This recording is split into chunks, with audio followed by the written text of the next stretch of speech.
All right, so I'm going to do a little exercise on how I find the initial condition for my Feigenbaum projections. I didn't trade at all this week, so I'm going to rewind back to October 20th, and then let's just check how I would create the Feigenbaum projections. So I'd like to typically just determine the projection by 9:30. So let's mark that out. So that's Monday, New York Open. And then what I like to do is look at the pre-market to see what happened. Let's see, so where's our Sunday starting time? It looked like there's a small gap up. So let's kind of move forward. Oh, this is here too. Let's move forward towards the New York Open. And I like projecting my levels for intraday trading on a 5-minute chart. So let's get close to the New York Open, at least till 8:30. We didn't have any news this week, so looks like a nice downward trend. Pre-market, it's going away from the new week opening gap. Okay, so let's kind of get an idea. So imagine I'm coming into the market at this moment. I will pay attention to the new week opening gap. I'll mark it out. I don't like it looking like that. So NWOG standing for new week opening gap. So that, of course, that's not to do with the initial condition. So it's all about the initial condition. Now let me show you the Fibonacci settings for this. So for the initial condition, I'll show you what the settings look like. I have this in another video, but I'll just bring it up so you can pause it. So these Feigenbaum fibs, these are the settings. So you can go ahead and pause it if you want. It's a lot of settings, right? I don't mark out the 0 and the 1, so you'll see the initial condition. I anchor to the top and the bottom of the initial condition, and I just put it on a random area right now, so this is not the initial condition. And then I will just box up the levels. So this first area will be zone 1, and this next one will be -1. And this is, I'm just kind of showing you how this is done. So this next area will be 2, 3, and above 2, 3. All right, so let's delete these. Okay, so I like marking out the new week opening gap. And hopefully you screenshotted those settings and you can put those in your trading view. I've got a template for NinjaTrader as well, so if you need those, find me on X and I will share that template with you if you chart mainly on NinjaTrader. Okay, so I've got NQ on the left, I got ES on the right because I like comparing them for like SMT. Okay, so initial condition, I really like things to take the bottom and then take the top, right? This looks like a very nice area, especially when it's in the London session. So this large pink box, this is the London session. A lot of manipulation typically happens in the London session, but it doesn't need to happen in the London session. It's just a common area for it.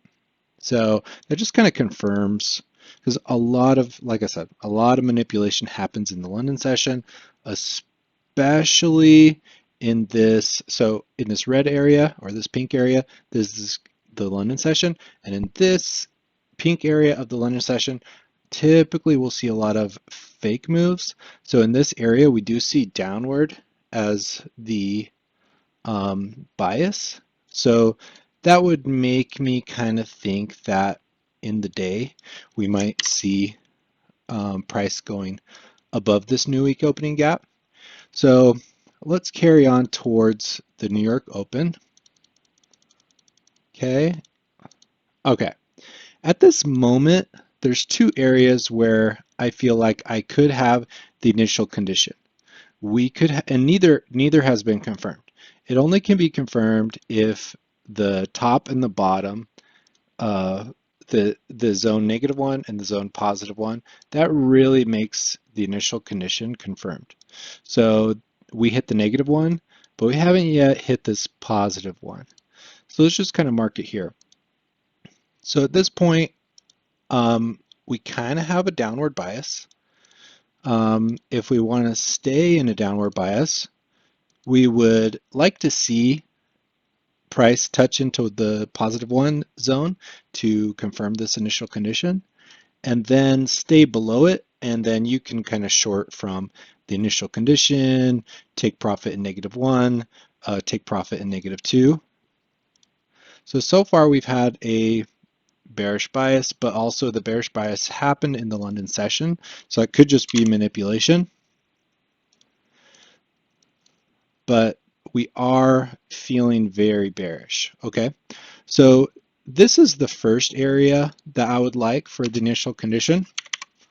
Okay, I'm going to get rid of this other stuff because we don't need that. So this, what I do is I box up the candle bodies. So this is the top of the candle, the highest candle body. This is the bottom of the candle body. This is an area of consolidation. Now, another area that could be it, could be here. This is a little bit of consolidation, and then we came down. So let's just see kind of what that looks like. So this could be number 2. But honestly, I feel like I would go with that first one by default, but I'm kind of showing you how I would do this. So this would be number 1. And this zone 1 that I'm boxing up right now seems quite likely because look at this. We have a lot of kind of equal highs up here to be taken. Okay, so if we come up here and then come back down, I wouldn't be surprised.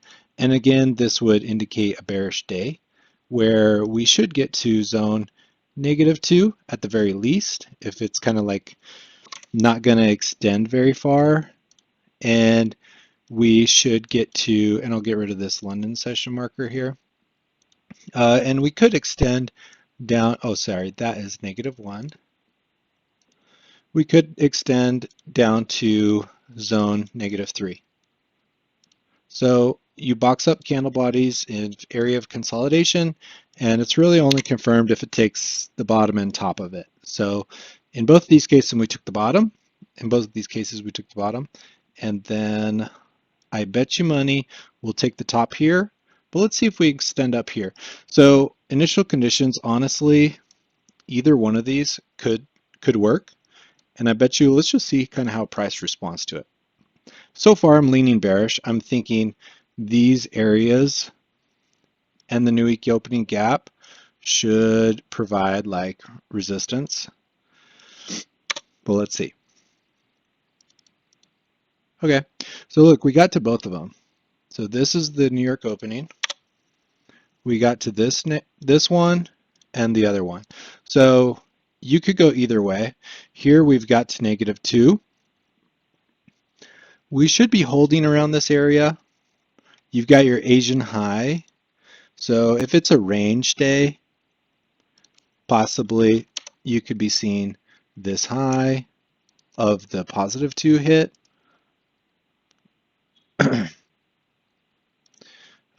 So this is the Asian range. So let's just see. So we just opened. It's quite often you have a Judas swing. So at the open we want to push up, then we're probably going to push down.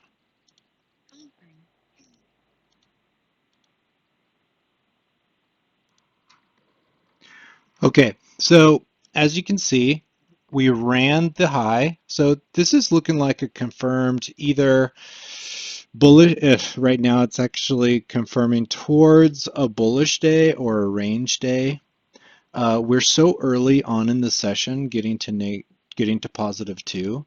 This should be an area where we should provide resistance and then come back down.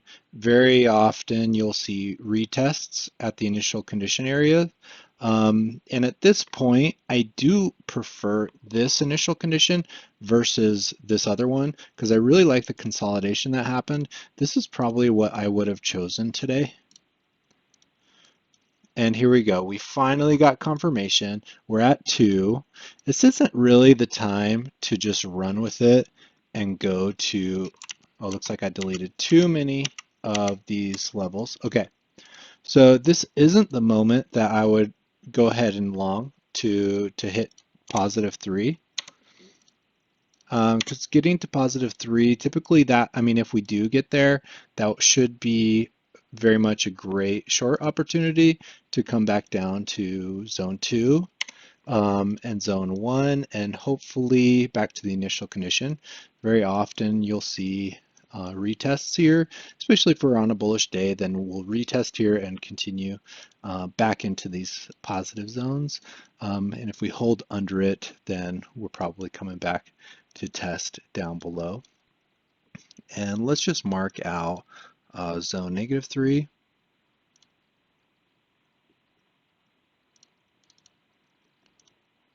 So by this point, I would have made my levels, and most likely I would have just gone with this one and not even messed with this one. But I just want to kind of show you what I'm looking for. I'm looking for consolidation that gets manipulated to come down and hit a zone below it, and then go back up and hit a zone above it. Okay. Now let's just see kind of how this day plays out. Okay, so you kind of see a difference here, right? So this is what I like to look at. So this is bearish SMT. So at this point, the bearish SMT happened in the new week opening gap. We come up, we hit Asia high. ES did not. You can tell ES is the weaker asset, and you're going to see probably it's going to come down and get this bottom.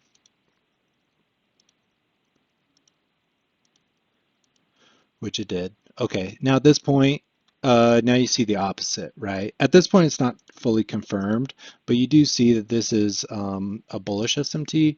Now we got the London low for ES, and here we are not yet at the London low, but you do see that, like I said, we came down and retested the initial condition. Okay, and we even got to -1, almost to -2. So let's pull this out. Let's keep going. So this is not confirmed bullish SMT. I would wait for what's called a precision swing point to happen. Okay, so we're still bearish. You can see we hit a bearish FEG here. ES is still bearish. Most likely it's going to come down and retake this low, but let's go see. Yeah, it did. Okay. See that? Still bearish. So you can see that this is another version of SMT. This is a bearish FEG, okay, that got tested while the same candle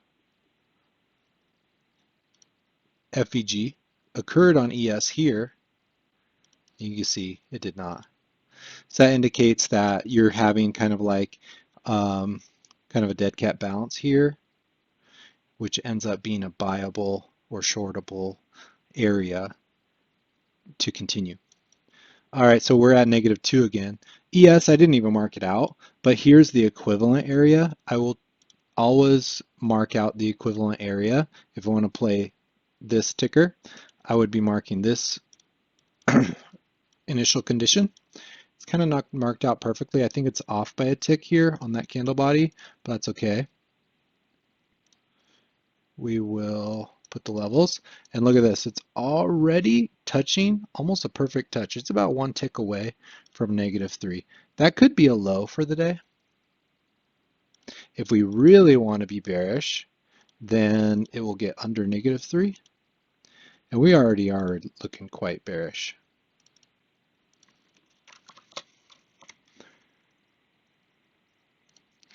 Check this out. Didn't even hit +1, which is meaning it's quite bearish. And again, you can say, okay, well, this isn't a confirmed initial condition, but you got this confirmed on NQ. So I would still count that. This is just giving you more indication that ES is the more bearish asset at this point. Okay. So look at -3. for possible low of the day. Look how close it is here. We might as well be taking this unless we are literally at a low for the day, and then we bounce from here. So at this point, you would want to be, taking profit, and hopefully you're done for the day. If you are bearish, you can start shorting from the new week opening gap. You could start you could sell, look at this, you could sell retests of the initial condition. Look at this as kind of like a breaker, right? Look at this, it did the SMT, what's called SMT fill, in the initial condition, hitting that bearish FEG there, and just continued. You could be done for the day just with this move alone. Let's see how far this is. That is 288 ticks. That's not a bad day. Yep, okay. That could be a low. Look at this. You're already kind of having a nice bounce bar. Again, this is bullish SMT, but we're still not yet confirmed. I would wait for a precision swing point, and I go over that in another video. Okay, here we go. So it took the low,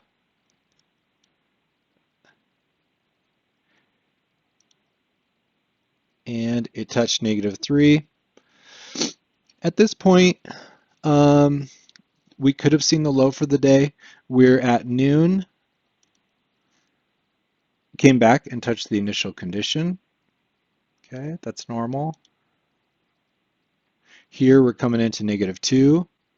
-2 could provide resistance and come back down to -3. We could come up to -1. This is just definitely a bearish day.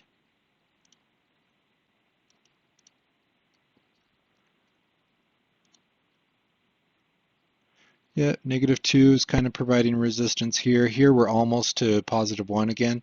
There's just so many ways to get this. Look at this. Okay, so this is a precision swing point.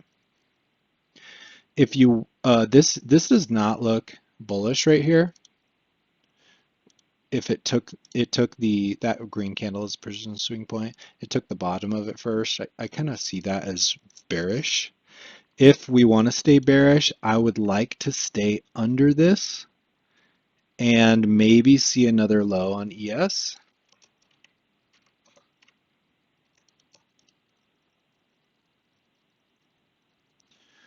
And let's just see kind of how we go here.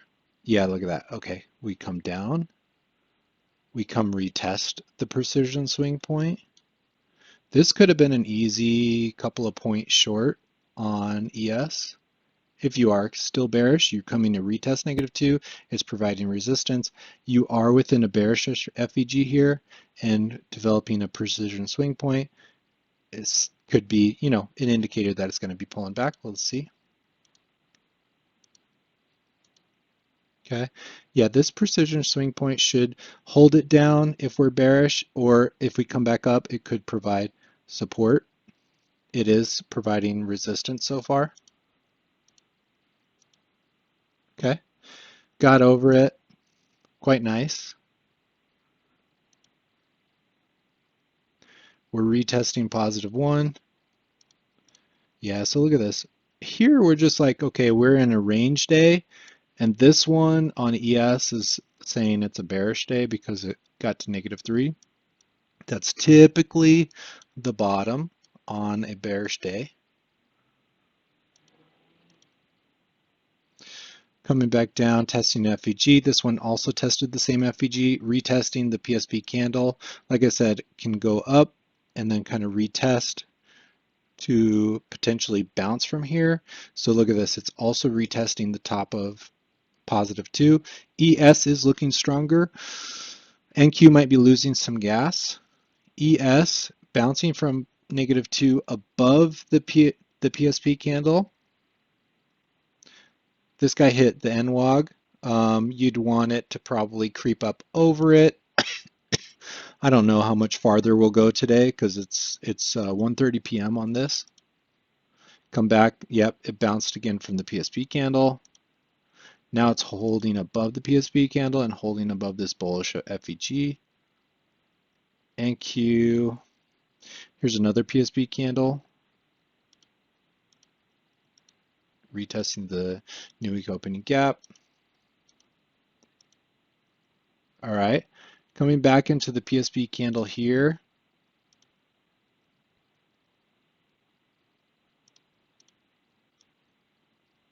Coming back into -2, the damage might be done for the day. This might be a bounce, potentially getting back up to the new week opening gap. Bullish just carries on. The day's almost done. Yep, touching that PSP again. This guy's getting almost under it, but let's see. Yep, it's definitely getting under it. Yeah, so getting under it could be value buys. So that could be a nice low here, but let's see. Yep, there we go. Nice candle. Right under the PSP, and then this PSP touching under the candle body, the low of the candle body. And let's get you the low of the PSP.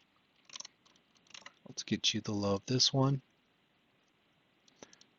Just under it by a tick, came back to the new week opening gap. Looks strong enough to get above it. Not sure if we'll make, probably not make another high of the day. But if we do make another high, that's another bearish indicator that might lead into tomorrow or Tuesday being bearish. Okay, yep. Yeah, fizzled out, a little up. Came back into the PSP one more time. Nice push up. Yep, okay. Day is done. All right, so that's how I would have found the Feigenbaum fibs and kind of played out the day on Monday, and I hope that's helpful.